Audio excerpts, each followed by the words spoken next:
Perkenalkan, nama saya Sri Ayu Manik. Saya peserta Latsar CPNS 2021 yang diselenggarakan oleh Badan Pengembangan Sumber Daya Manusia Provinsi Sumatera Utara. Pada kesempatan kali ini, saya ingin menampilkan mind mapping dari akuntabilitas dan nasionalisme. Yang pertama, saya akan membahas tentang akuntabilitas.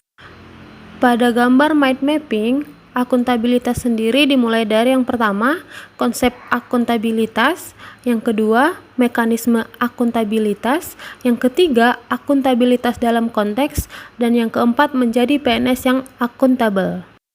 Akuntabilitas itu sendiri mempunyai arti yaitu kewajiban yang harus dipenuhi.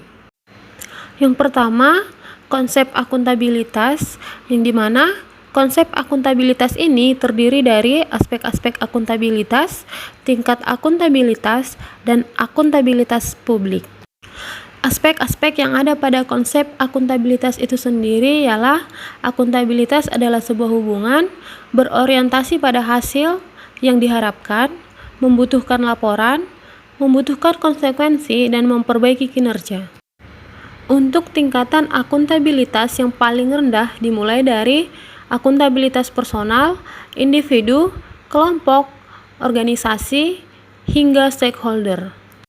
Akuntabilitas publik terdiri dari dua jenis, yaitu akuntabilitas vertikal dan horizontal, dan memiliki fungsi sebagai peran demokratis, peran konstitusional, dan peran belajar. Yang kedua, mekanisme akuntabilitas, yang dimana terdiri dari tiga. Yang pertama, dimensi akuntabilitas, yang kedua, mekanisme akuntabilitas, dan yang ketiga, lingkungan kerja yang akuntabel. Dimensi akuntabilitas itu sendiri terdiri dari akuntabilitas kejujuran dan hukum, akuntabilitas proses, akuntabilitas program, dan akuntabilitas kebijakan. Selanjutnya, mekanisme akuntabilitas, yang dimana terdiri dari perencanaan strategis, kontrak kerja, dan laporan kinerja. Dan untuk lingkungan kerja itu sendiri dibutuhkan kepemimpinan, transparansi, integritas, tanggung jawab, keadilan, kepercayaan, keseimbangan, kejelasan, dan konsisten. Nah, yang ketiga yaitu konteks akuntabilitas, yang dimana terdiri dari transparansi dan akses informasi, praktek kecurangan dan perilaku korupsi, penggunaan sumber daya milik negara, penyimpanan dan penggunaan data dan informasi pemerintah, dan yang terakhir yaitu konflik kepentingan.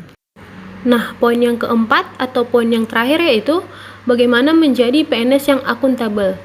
Nah, dalam Undang-Undang Nomor 5 Tahun 2014 terdapat asas penyelenggaraan kebijakan ASN yaitu berdasarkan kepastian hukum, profesionalitas, proporsionalitas, keterpaduan, delegasi, netralisasi, akuntabilitas, efektif dan efisien, keterbukaan, non-diskriminatif, persatuan dan kesatuan, keadilan dan kesetaraan, dan yang terakhir yaitu kesejahteraan.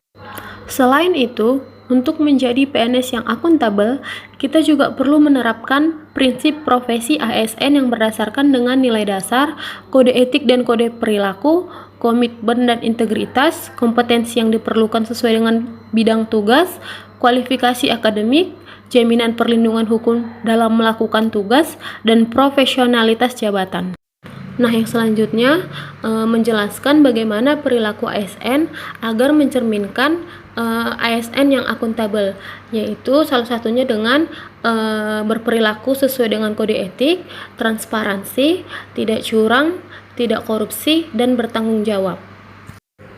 Yang terakhir adalah mind mapping dari nasionalisme. Nasionalisme itu sendiri dapat kita artikan sebagai suatu paham tertinggi setia kepada negara. Kita bisa lihat bahwa untuk menjadi seorang ASN yang mengaktualisasikan wawasan kebangsaan, kita perlu menerapkan dan mengimplementasikan 5 sila yang ada di Pancasila, yaitu ketuhanan yang Maha Esa, kemanusiaan yang adil dan beradab, persatuan Indonesia, kerakyatan yang dipimpin oleh hikmat kebijaksanaan dalam permusyawaratan perwakilan, dan keadilan sosial bagi seluruh rakyat Indonesia. Untuk mewujudkan ASN sebagai pelaksana kebijakan publik, ASN sebagai pelayan publik, dan ASN sebagai perekat dan pemersatu bangsa. Demikian mind mapping saya tentang akuntabilitas dan nasionalisme. Terima kasih.